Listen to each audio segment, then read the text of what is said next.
2025년 공식적으로 초고령 사회에 진입한 우리나라. 올해부터 우리나라는 국민 5명 가운데 1명이 65세 이상인 초고령 사회에 진입했습니다. 65세 이상 인구가 전체 인구의 20%를 넘어서면서 인구 구조에 큰 변화를 맞이한 것인데요. 의학의 발전과 삶의 질 향상으로 기대 수명이 늘어난 지금. 특별한 일 없이 긴 시간을 보내기엔 경제적 부담과 사회적인 고립의 위험이 뒤따르는데요. 그렇다면 은퇴 이후엔 어떻게 살아야 슬기로운 노년을 보낼 수 있을지 이웃집 고수에게 알아봅니다. 먼저 저희 시청자 여러분들께 인사 한 말씀 부탁드립니다. 네, 안녕하세요. 네, 저는 재취업과 노후생애 설계 분야에서 20년째 강의와 상담을 하고 있는 정도영입니다. 뵙게 돼서 반갑습니다. 네, 반갑습니다. 네. 가장 근본적인 질문부터 드릴게요. 은퇴 후에도 일을 해야 하는 이유는 무엇일까요? 일단 크게 두 가지로 말씀드릴 수 있을 것 같은데요. 네. 일단 저희들이 너무 오래 살죠. 이제 나이 드신 분들을 보는 관점도 조금 바뀐 것 같아요. 예를 들면 예전에는 일 안 하고 노시는 분들이 제일 부러웠는데 네. 요즘은 경제적으로 여유가 있으면서도 자기 일을 하시는 분들을 제일 부러워하시거든요.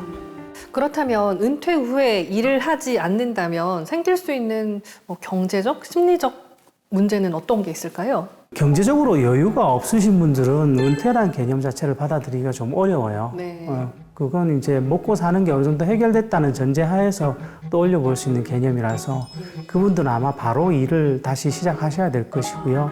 경제적으로 여유가 있는 분들은 얘기가 좀 다르죠. 퇴직하시면 제일 많이 하시는 말씀이 시원섭섭하다. 뭔가 좋은 것 같기도 한데 낯선 것 같기도 하고 한 3개월, 길면 6개월 이렇게 지나가면 그때부터는 노는 것이 내게 주어진 자유시간이 아니라 삶의 공백으로 다가오는 거죠. 그럼 은퇴 이후에는 이 일이라는 게 주는 의미는 뭔가요? 일단 일에 대해서는 우리는 알게 모르게 살아오면서 편견을 만들어요.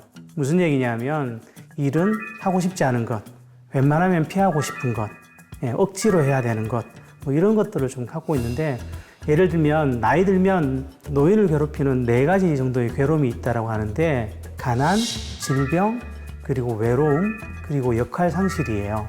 근데 이것들이 일을 한다라는 전제가 붙으면 대부분 다 완화되거나 뒤로 밀릴 수가 있거든요. 일단 가난도 어느 정도는 되고 그렇죠. 역할 상실은 당연히 해소가 되는 거니까요. 네, 일단 최저임금만 받아도 5년 정도 더 일한다라고 하면 약 1억 2천인데 우리나라에서 노후에 무시할 수 있는 금액은 아닌 거죠. 그런데 사실 은퇴 후에도 일을 하고 싶어하는 분들은 많으실 텐데 구하기가 쉽지가 않거든요. 이 이유도 좀 짚어보도록 할게요. 아무 일이나 하겠다라면 큰 문제가 아닌데 좋은 일자리에 대한 고민이 많은데 정작 이것을 충분히 준비를 하고 나오시는 분들이 많지 않으세요. 대체로 우리나라 중장년의 가장 대표적인 특징 중에 하나는 굉장히 지쳐 있다라는 것이고요. 그러다 보니 정작 시간이 생겨도 할 수 있는 여력이 안 생기는 거예요. 예. 특히 이제 상대적으로 보면 좋은 직장에서 안정된 지위에서 일을 하셨던 분들이 지금 내가 다니는 곳보다 더 나은 대안을 찾기도 어려우니까 정작 퇴직 이후에는 이런 부분들이 더 힘들 수 있다는 것이죠. 방법도 모르면 배우면 되는데 대부분 그 고민을 대단히 피상적으로 하세요. 사실은 우리가 취업지원기관 같은 데 가서 미리 조금만 상담을 해봐도 이런 부분에 대해서는 얼마든지 좋은 팁을 얻으실 수 있거든요. 자, 그러면 은퇴 후에 할 수 있는 일을 좀 이렇게 정하는 기준에 대해서 알아볼까요?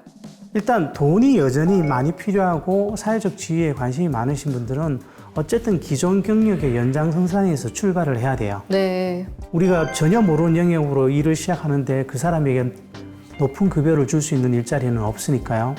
그에 비해서 상대적으로 경제적으로 여유가 좀 있으신 분이라면 저는 자신이 하고 싶은 일을 한번 찾아보시는 걸 권해드려요. 하고 싶은 일을 찾아봐라.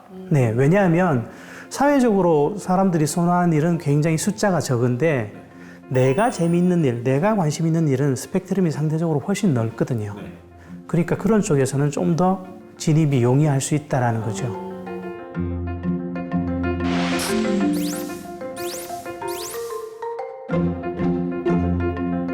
그럼 그럼 요즘 중장년층이나 혹은 은퇴를 앞둔 사람들에게 인기 있는 직업은 뭡니까? 최근에 가장 많이 선호되는 건 기술 분야 일자리입니다. 기술 분야. 예, 중장년층이 기술 자격증에 지원하는 그런 비율만 봐도 굉장히 가파르게 올라가고 있거든요. 그런 게 들었어요. 그 기술 자격증으로 어떤 것들이 있냐라고 말씀하신다면 우리가 생활 밀접형 건축 기술 같은 거 있잖아요. 대표적인 게 타일, 미장, 방수, 도배 장판 뭐 이런 것들이 있을 것이고. 전 심지어 배관공 자격증 따는 사람들도 봤습니다. 아, 그거 저는 좋은 자리라고 봅니다. 아니 그게 많이 번대요. 그런데 또 건강도 좀 신경 쓰셔야 될 텐데. 왜냐하면 네. 우리가 알고 있는데 네. 이름은 흔히 들어봤는데 그 내역에 대해서 거의 모르는 일자리들이 있어요. 이건 굉장히 알게 모르게 탄탄한 시장이 형성되어 있다는 것이거든요. 잘 알려지지 않은 일자리가 훨씬 경쟁력이 있다는 거죠. 그 다음에는 뭐 지게차나 굴삭기 혹은 대형 버스 운전 같은 장비 운전 쪽이 있을 것이고요. 그리고 최근에 중장년들이 굉장히 좀 선호도가 올라가고 있는 조경이나 수목 기술 이런 쪽도 조금 인기가 많으세요. 만약에 20대나 30대한테 이런 일을 하라 그랬으면은 3D 업종이라고 싫다 소리 했을 거예요. 근데 이게 지금 은퇴를 앞둔 분들한테는 인기 직종이라니까 참 뭐 직업이라는 거는 뭐 귀천이 있다기보다는 사람 상황에 따라서 다 다르구나라는 생각을 다시 한번 하게 됩니다. 잘 말씀하셨는데 젊은 사람들이 안 들어오니까 더 경쟁력이 있는 영역이기도 하죠. 창업 아이템은 그럼 반대로 뭐가 좋을까요? 가장 기본적으로 말씀드리는 것은 자신이 잘 아는 분야에서 창업하시는 것을 많이 권해드립니다. 성공하거나 버틸 확률도 높을 뿐더러 같은 분야에서는 창업을 했다 망했다 하더라도 그것이 일종의 경력이 될 수도 있다는 의미인 겁니다. 굳이 굉장히 불리한 위치에 있는 상황이 아니면 자신의 전 재산을 들여서 한판 승부를 거는 것은 거의 웬만하면 말리고 있거든요.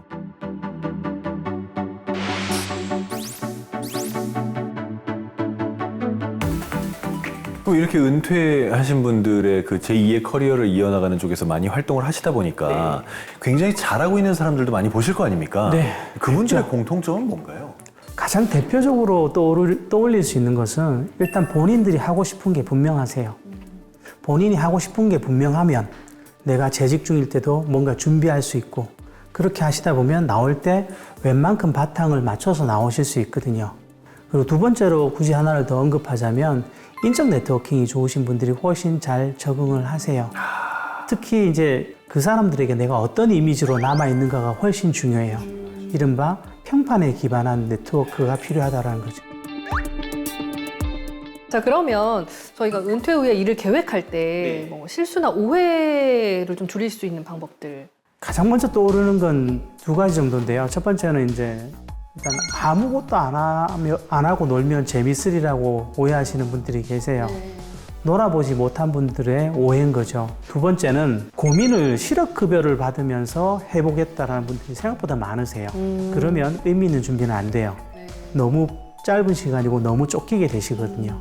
그럼 이렇게 은퇴 이후에 또 욕심을 좀 부리자면 내 삶에 플러스가 되는 일을 했으면 좋겠다라고 하시는 분들한테는 어떻게 조언하십니까? 제일 먼저 드리는 말씀은 그럼 선생님께는 어떤 게 의미가 있습니까? 라고 물어볼 수밖에 없어요. 남이 정해줄 수 있는 게 아니거든요. 누군가는 다른 사람을 도울 때 의미가 있는 것이고 누군가는 자신이 재밌어하는 뭐 반려견이나 반려묘를 키울 때 뭐 삶이 좀 더 의미 있게 느껴지는 것이고 이 각자가 다 다르단 말이죠. 그러려면 본인이 의미 있는 게 무엇인지를 먼저 파악해 보셔야 되는 거죠.